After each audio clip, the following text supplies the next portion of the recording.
I have been active in different parts of education, and let me tell you about a few of them. Some of them started many years ago, some of them started last year. Let's start with the recent one. With the mayor of Haifa, Yona Yahav, I've started a program to teach science to kindergarten children. You know that children age 4 and 5 have very bright minds. Their minds are like sponge. They understand everything, they remember everything. And what I want to convey to them is that science is fun. And this is why we teach science in a pilot in Haifa, in which 60 kindergartens are involved, and we plan to expand it in coming years. What are the subjects that I want taught in Haifa, in Israel, and in the world? And I talk to many people around the world who are interested in such a program. So you can think about many, many subjects. I talk about physics, real science, no nonsense, no putsinu-mutsinu, real science. I want to convey to them that you can measure things, you can measure length, and here is how you do it. You can measure temperature, and here is how you do it, and you do it now. You can measure volume, you can measure weight, so that they will learn, not only learn quantitative value, but also estimate. So what is the weight of this bottle of water? Oh, maybe 1 kilogram or half a kilogram. It's not 2 grams and it's not 1 ton. I have to estimate. What is the distance from here to the wall? 25 meters. It's not 1 kilometer. They have to have these values. And then real physics. Newton's law, action, reaction. You hit the table, oh, the table hits you back. Why? What's happening? And so on. Laws of physics. I want them to know the world around them, the Mother Earth, the sea and the land and the water cycle and volcanoes and storms and tornadoes, and understand what's going on, why it happens, understand that we have a moon that rotates around our Earth, that our Earth rotates, and this couple rotate around the sun, and the sun is not unique. Each star that you see is a sun, and there are billions of these, as billions upon billions of stars, and then there are galaxies and so on. This is our universe. Another subject is biology. The beginning of life on Earth, and how did it come from there to where we are now. This is to install the love of science in their minds, so that they will know that science is fun, and they will play science. They will do it.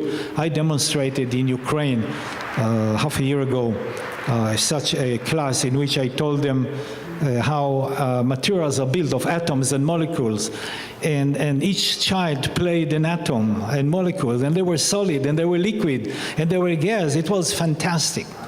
This can be done. Point is, and I still stay on this, point is that who teaches?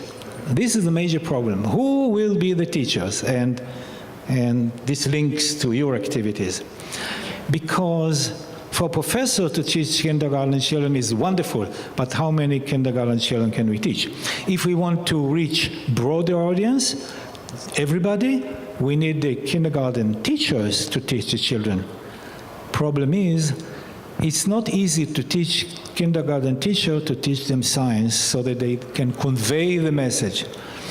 This is why we need to make scientific clips, well-done scientific clips that they can show in the kindergarten, and then they can discuss it. So this is project number 1. So this is still to be done. Number 2 is a subject that I've been teaching for many years now. It's called technological entrepreneurship, and this is to produce or to motivate Technion students, in my case, but the students around the world in universities, to open new startups.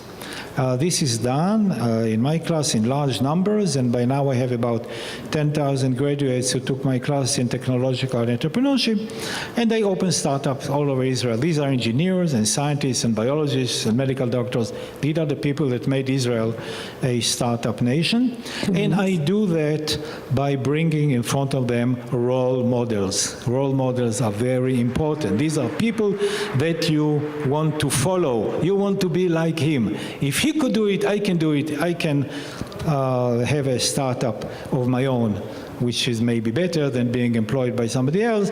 It's more exciting, it's great, and this is the message that we try to convey. Now, I don't know what the future of education is. There are trends, and remote teaching or teaching on the internet is excellent idea, but can it reach everybody? That may take many years. In the meantime, we need teachers. And we need very good teachers. The teachers should be able to teach and should be able to educate. And many of you here are Israeli citizens. You live in this country. And, you know, I can tell you that in Israel, although it doesn't sound right, people are very obedient. If they are told to do something, they do it. If they are told not to pick flowers, white flowers, they don't pick white flowers. If they are told not to smoke in public places, they don't. To put a safety belt, they put a safety belt. You don't talk on the phone when you drive. You don't talk on the phone when you drive. Of course, there are a few terrible criminals who do that here and there. But usually, people are sort of obedient. Problem is, many things are not told to them. For instance, let me give you an example. This is part of education. They don't tell them that when you see an old lady barely standing in the train and she's holding tight, you are a young high school student or a young soldier, you should get up and offer her to sit. Now, it's not that she's standing there and nobody sees her. Everybody looks at her.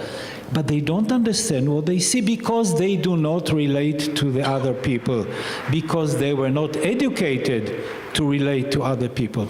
Young people in Israel and in many countries are surrounded by a cylindrical mirror. Everywhere they look, they see themselves. We need to break that mirror. We need them to see the other. This is education. This is how you create a better society for the future. I will finish here later on. I'll answer questions. Thank you very much.